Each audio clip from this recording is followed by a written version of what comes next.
사랑하는 형제자매 여러분, 오늘 이 시간을 통해 하나님의 말씀 안에서 평안과 지혜를 얻으시기를 기도합니다. 우리의 삶을 인도하시는 그분의 진리가 여러분의 마음에 깊이 새겨지기를 소망합니다. 오늘 우리가 함께 나눌 이야기는 세상의 시작, 바로 태초의 이야기로부터 출발합니다. 이 이야기에 귀를 기울이시기 전에 잠시 시간을 내어 이 진리의 메시지가 더 많은 영혼에게 닿을 수 있도록 도와주시길 부탁드립니다. 여러분이 눌러주시는 좋아요와 구독은 어둠 속을 헤매는 이들에게 등불을 전하는 귀한 사역의 일부가 될 것입니다. 이 선한 일에 동참하시는 여러분의 손길 위에 하나님의 크신 축복이 함께하기를 기도합니다. 자, 이제 성경을 펴고 창세기 1장으로 함께 돌아가 보겠습니다. 하나님께서는 태초에 이 세상을 만드셨고 그 창조의 정점에 인간을 두셨습니다. 창세기 1장 26절은 이렇게 기록합니다. 하나님이 이르시되 우리의 형상을 따라 우리의 모양대로 우리가 사람을 만들고 그들로 바다의 물고기와 하늘의 새와 가축과 온 땅과 땅에 기는 모든 것을 다스리게 하자 하시고, 이어서 27절은 하나님이 자기 형상 곧 하나님의 형상대로 사람을 창조하시되 남자와 여자를 창조하시고 라고 선포합니다. 이 말씀은 너무나도 명백하고 단순하게 들립니다. 하나님께서 남자와 여자를 창조하셨다는 것, 이것이 논란의 여지가 있는 문장이라고 누가 생각이나 했겠습니까? 하지만 우리가 살아가는 이 시대에 이 말씀만큼 치열한 공격을 받고 있는 진리는 없을 것입니다. 성경은 우리 존재의 근원에 대해 가장 근본적인 진리를 선포합니다. 우리가 누구인지, 우리를 만드신 하나님은 어떤 분이신지, 그리고 이 세상은 어떤 목적으로 지어졌는지에 대한 기초를 놓아줍니다. 그리고 바로 이 기초가 지금 흔들리고 있습니다. 창세기 2장으로 넘어가면 이 창조의 이야기는 더욱 구체적으로 펼쳐집니다. 2장 18절에서 여호와 하나님은 말씀하십니다. 사람이 혼자 사는 것이 좋지 아니하니 내가 그를 위하여 돕는 배필을 지으리라 하시니라. 하나님께서는 아담에게 모든 생물의 이름을 짓게 하시는 과업을 맡기셨습니다. 이는 인간에게 주어진 청지기로서의 권위와 책임을 보여줍니다. 아담은 수많은 동물들에게 이름을 붙여주었지만 그 가운데 자신의 짝, 즉 자신에게 꼭 맞는 돕는 배필은 찾을 수 없었습니다. 세상의 그 어떤 피조물도 인간의 깊은 외로움을 채워줄 수 없었던 것입니다. 바로 그때 하나님께서는 아담을 깊이 잠들게 하시고 그의 갈빗대 하나를 취하여 여자를 만드셨습니다. 그리고 그녀를 아담에게로 이끌어 오셨습니다. 잠에서 깨어난 아담은 여자를 보고 이렇게 외칩니다. 이는 내 뼈 중의 뼈여 살 중의 살이라.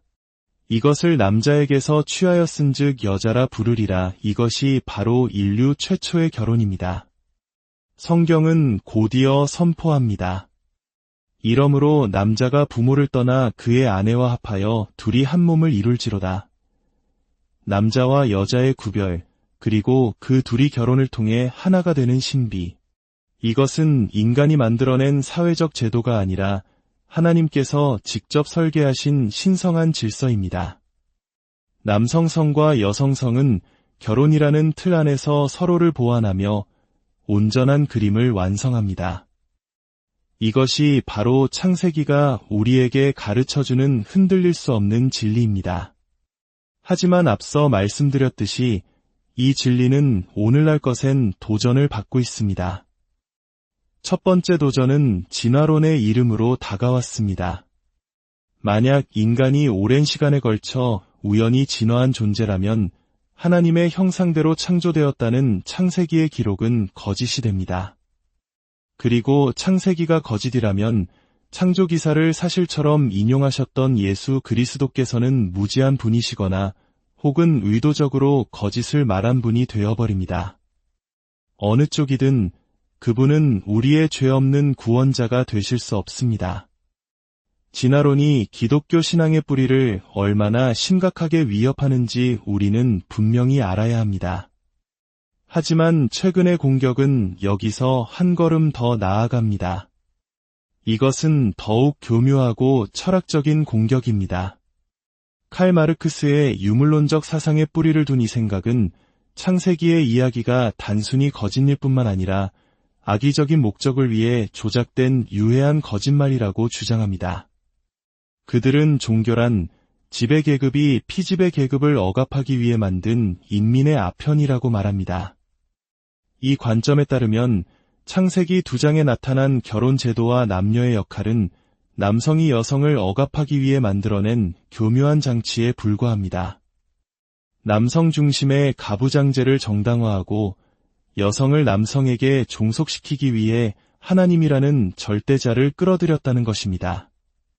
즉, 성경이 말하는 모든 것이 권력자들이 자신의 이익을 위해 만들어낸 사회적 구성물이라는 주장입니다. 이제 우리는 조금 불편하지만 반드시 알아야 할 진실을 마주해야 합니다. 이러한 사상적 공격이 어떻게 오늘날 우리의 자녀들과 사회를 병들게 하는 구체적인 이론으로 발전했는지 말입니다. 우리는 이 어둠의 실체를 밝히 드러내야 합니다. 에베소서 5장 11절은 우리에게 명령합니다. 너희는 열매 없는 어둠의 일에 참여하지 말고 도리어 책망하라. 이 어두운 흐름의 중심에는 2명의 인물이 있습니다. 여러분이 그들의 이름을 들어보지 못했을지라도 그들의 사상은 이미 우리 사회 깊숙이 스며들어 있습니다. 첫 번째 인물은 엘프리드 킨제이입니다. 그는 20세기 중반 성에 대한 인식을 완전히 뒤바꾼 인물로 평가받습니다. 1948년 그가 발표한 킨제이 보고서는 세상에 엄청난 충격을 주었고 오늘날까지도 서구 사회의 성윤리에 지대한 영향을 미치고 있습니다. 사람들이 나는 원래 이렇게 태어났어라고 말할 때 그 생각의 뿌리에는 바로 킨제이가 있습니다. 킨제이 이전까지 아이들은 성적인 존재로 여겨지지 않았습니다. 그것이 상식이었습니다. 하지만 킨제이는 아이들, 심지어 갓난아기조차도 성적인 존재이며 성적 쾌감을 느낄 수 있다고 주장했습니다. 그렇다면 그는 이 충격적인 주장을 어떻게 뒷받침했을까요? 훗날 주디스 라이스먼과 같은 연구자들에 의해 폭로된 진실은 끔찍합니다. 킨제이는 자신의 연구를 위해 생후 4개월 된 영아를 포함한 수백, 어쩌면 수천 명의 아이들을 대상으로 끔찍한 성적 학대를 자행하며 데이터를 수집했습니다. 그의 연구는 과학의 이름으로 포장된 추악한 아동 성범죄였던 것입니다. 이 사실이 밝혀졌을 때 학계는 침묵했습니다. 왜냐하면 이미 수많은 학자들이 킨제이의 연구를 기반으로 자신들의 이론을 쌓아 올렸기 때문입니다. 그들은 진실을 외면했습니다. 그 결과 킨제이의 거짓된 이론은 계속해서 퍼져나갔고 오늘날 학교에서 아이들에게 점점 더 어린 나이에 성교육을 시켜야 한다고 주장하는 목소리의 근거가 되었습니다. 아이들이 원래부터 성적인 존재이므로 그들의 성적 표현을 억압해서는 안 된다는 논리입니다. 심지어 동의 연령을 낮추거나 폐지해야 한다는 끔찍한 주장까지 이 사상에 뿌리를 두고 있습니다. 두 번째 인물은 존 머니입니다. 그는 성별은 생물학적 성과 무관하며 사회적으로 만들어지는 것이라는 젠더 이데올로기의 아버지로 불립니다. 그는 자신의 이론을 증명하기 위해 끔찍한 실험을 감행했습니다. 1965년 캐나다에서 브루스 라이머라는 남자아이가 태어났습니다. 그는 불행한 의료사고로 생식기를 잃게 되었습니다. 절망에 빠진 부모는 당시 명성이 높았던 존 머니 박사를 찾아갔습니다. 머니 박사는 이 기회를 놓치지 않았습니다. 브루스에게는 일란성 쌍둥이 형제가 있었기 때문입니다. 머니는 부모를 설득하여 브루스에게 성전환 수술을 시키고 브렌다라는 여자아이로 키우게 했습니다. 그는 유전적으로 동일한 두 아이를 통해 한 명은 남자로 다른 한 명은 여자로 키워냄으로써 자신의 성별은 양육에 의해 결정된다는 이론을 입증하고자 했습니다. 이 실험은 수십 년간 성공 사례로 전 세계에 알려졌습니다. 하지만 진실은 달랐습니다. 브렌다로 자란 브루스는 어릴 때부터 극심한 성정체성 혼란을 겪었습니다. 그는 끊임없이 자신이 남자라고 느꼈고 소년처럼 행동했습니다.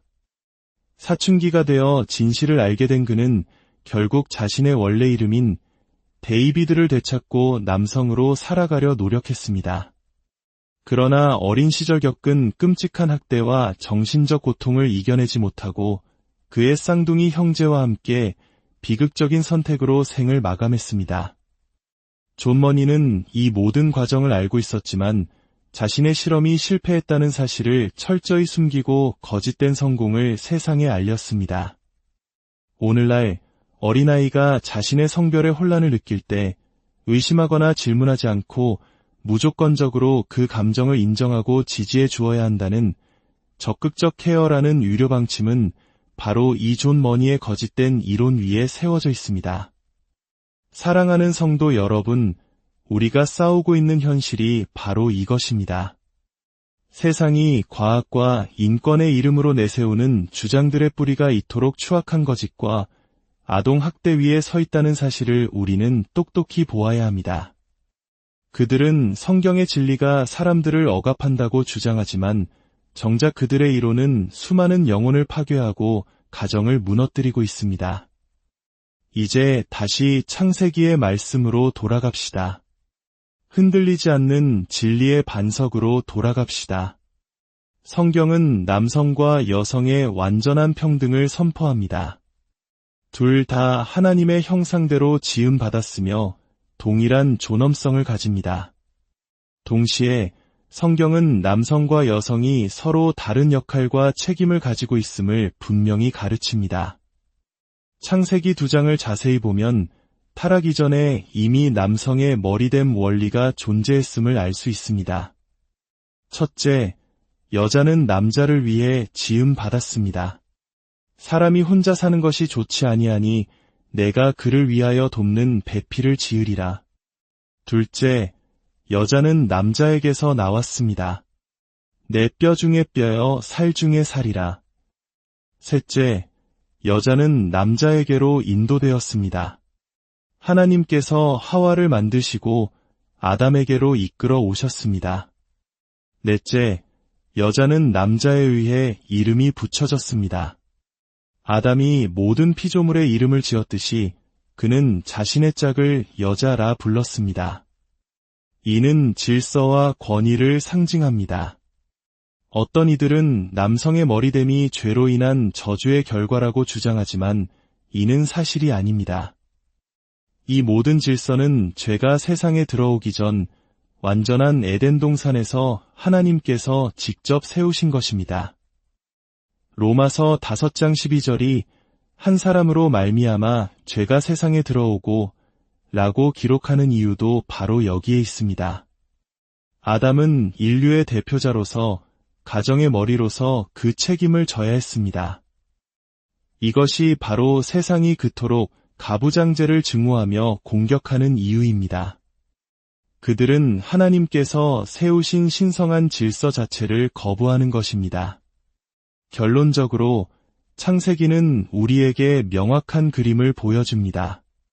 결혼은 한 남자와 한 여자의 신성한 결합입니다. 이 안에서의 성적 연합은 거룩하고 아름다운 것입니다. 그리고 이 질서를 벗어난 모든 것은 죄입니다.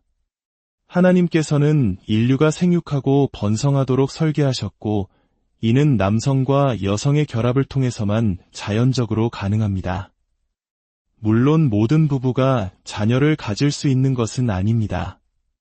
성경에도 자녀가 없었던 경건한 인물들이 많이 등장합니다. 핵심은 모든 부부가 아이를 낳아야 한다가 아니라 결혼이라는 제도는 근본적으로 생명을 낳고 기를 수 있도록 남자와 여자로 설계되었다는 것입니다.